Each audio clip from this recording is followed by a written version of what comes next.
Thank you, Ciara. Leader, I would like to call for a debate in this chamber with the Minister for Justice on protecting the rights of conscientious objectors within both the public and private sector. Increasingly, we are seeing people being forced to embrace values that they don't agree with.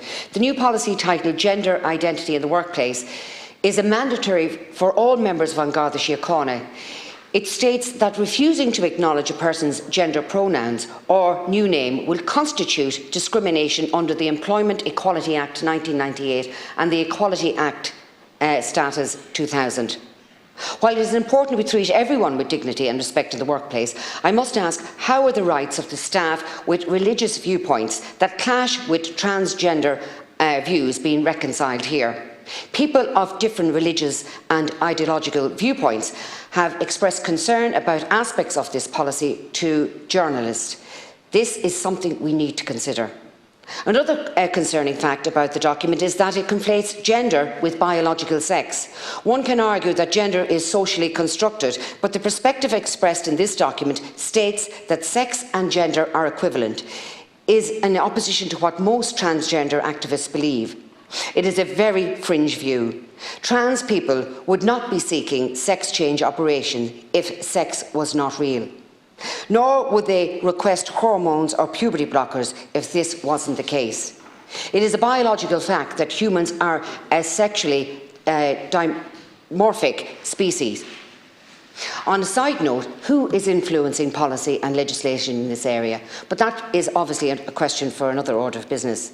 In Ireland, conscientious objection has often been associated with medical practitioners wanting to opt out of performing abortions or providing contraceptions. But having an internally consistent view on this issue is irrelevant for people of all political views, religion or no religion to consider.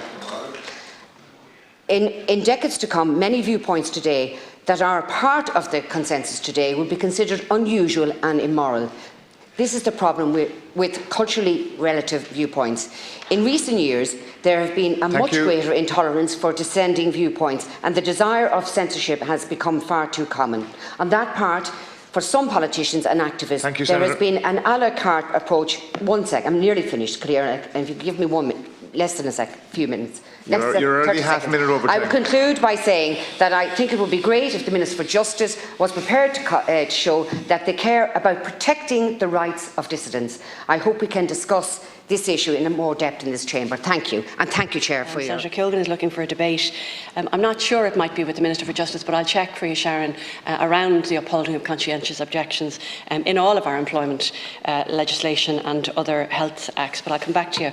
But wherever it's the relevant minister, we'll make sure that we organise it and make the request. Malcolm.